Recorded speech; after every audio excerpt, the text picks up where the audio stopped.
আনন্দ শোভাযাত্রায় অংশ নিয়েছেন কৃষক ও রিকশা চালক শ্রেণীর প্রতিনিধিরা, যেটি ছিল আয়োজনের একটি মানবিক ও ব্যতিক্রমী দিক। সোমবার সকাল 9টায় বর্ণাঢ্য শোভাযাত্রাটি চারুকলার সামনে থেকে শুরু হয়ে শাহবাগ মোড় ঘুরে টিএসসি মোড়, শহীদ মিনার, শারীরিক শিক্ষা কেন্দ্র, দোয়েল চত্বর হয়ে বাংলা একাডেমির সামনের রাস্তা দিয়ে পুনরায় চারুকলা অনুষদে গিয়ে শেষ হয়। সরজমিনে দেখা যায় শোভাযাত্রার বিভিন্ন প্রতিষ্ঠানের শিক্ষক, শিক্ষার্থী, সংস্কৃতি কর্মী ও সাধারণ মানুষের পাশাপাশি এতে ঐতিহ্যবাহী পোশাকে অংশ নেন কৃষক ও রিকশা চালক প্রতিনিধিরা। শোভাযাত্রায় তারা নববর্ষ হোক সবার সহ নানা বার্তা সংবলিত প্ল্যাকার্ড বহন করেন। নতুন বছরের প্রত্যাশা আমাদের দেশের মানুষ যেন ভালো থাকে, সবকিছু যেন স্বাভাবিক, আমরা যেন সুন্দরভাবে চলতে পারি, সামনের বছর যেন সুন্দরভাবে সবকিছু আমাদের আরো ভালো হয়, সেটাই প্রত্যাশা।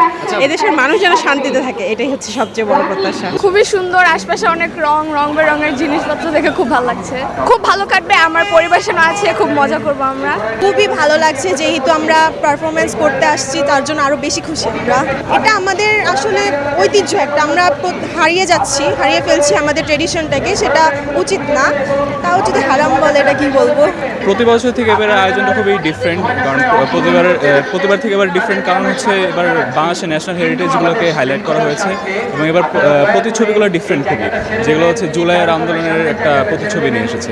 অসাধারণ তো লাগছেই। সবার আগে প্রথমত সবাইকে শুভ নববর্ষ।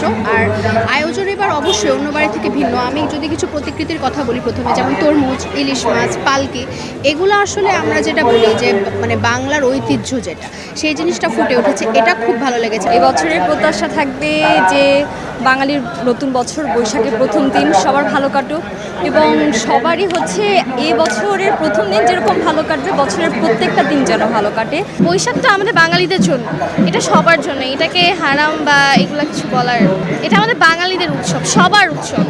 কৃষক দলের প্রতিনিধিরা সাদা লুঙ্গি, গেঞ্জি, মাথায় মাথাল, কারো হাতে কাঁচি বা মাছ রাখার বেতের খালই, কুলা, চালনি সহ বিভিন্ন ঐতিহ্যবাহী সরঞ্জাম প্রদর্শন করেন। অন্যদিকে রিকশা চালকরা তাদের রিকশা সাজিয়ে মাথায় নতুন গামছা বেঁধে অংশ নেন।